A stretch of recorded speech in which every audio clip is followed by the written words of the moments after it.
Kozhikode Kalanthode MES കോളേജിലെ റാഗിങ്ങിൽ 5 വിദ്യാർത്ഥികൾക്കെതിരെ കേസെടുത്ത് police. 2ാം വർഷ വിദ്യാർത്ഥിയുടെ പരാതിയിലാണ് സീനിയർ വിദ്യാർത്ഥികൾക്കെതിരെ കേസെടുത്തത്. അതേസമയം റാഗിംഗ് തുടർക്കഥയാകുമ്പോഴും അധികൃതർ കൃത്യമായി ഇടപെടുന്നില്ലെന്ന വിമർശനവും ശക്തമാകുകയാണ്. 2ാം വർഷ BCA വിദ്യാർത്ഥി മുഹമ്മദ് മിൻഹാജിന്റെ പരാതിയിലാണ് കുന്നമംഗലം പോലീസ് കേസെടുത്തിരിക്കുന്നത്.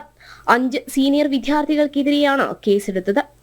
കോളേജിലെ അസോസിയേഷൻ ഡേയിൽ കളർ ഡ്രസ് ഇട്ടതുമായി ബന്ധപ്പെട്ട തർക്കമാണ് റാഗിങ്ങിലേക്കും ക്രൂരമായ മർദ്ദനത്തിലേക്കും നയിച്ചതെന്നാണ് പരാതിയിൽ പറയുന്നത്.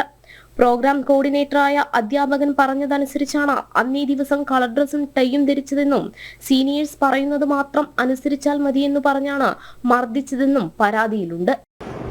അപ്പോൾ ടൈ ധരിച്ച് വന്നതിന് സീനിയേഴ്സ് കുറെ ഇഷ്യൂസ് ഉണ്ടാക്കിയിരുന്നു. ടൈ ധരിക്കരുതെന്നൊക്കെ പറഞ്ഞിരുന്നു. അപ്പോൾ നമ്മൾ പറഞ്ഞ് പരിപാടിന്റെ ഭാഗമായിട്ട് ധരിച്ചതാണ് തഹസീൽ സാറ് പറഞ്ഞതാണ്.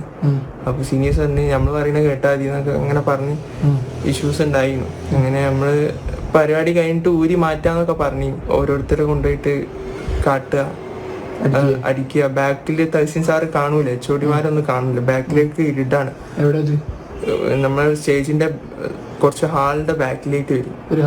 ഒരു ഹാളാണ്. അപ്പൊ അതിന്റെ ബാക്കിലേക്ക് ആയിട്ട് വരുമ്പോ അവിടെ ക്ലിയർ ഇല്ല. അപ്പൊ സാറുമാരൊന്നും ശ്രദ്ധിക്കൂല. അപ്പൊ അവിടുന്ന് അങ്ങനെ കുറെ ഇഷ്യൂസ് ഉണ്ടായിരുന്നു. അങ്ങനെ ഒരു കുറെ സെമൗട്ടായ പോലെ കുറെ ഇറക്കിക്കണില്ലേ. മർദ്ദനത്തിൽ മുഖത്തും കണ്ണിനും പരിക്കേറ്റ മിൻഹാജ് മെഡിക്കൽ കോളേജ് ആശുപത്രിയിൽ ചികിത്സ തേടിയിരുന്നു.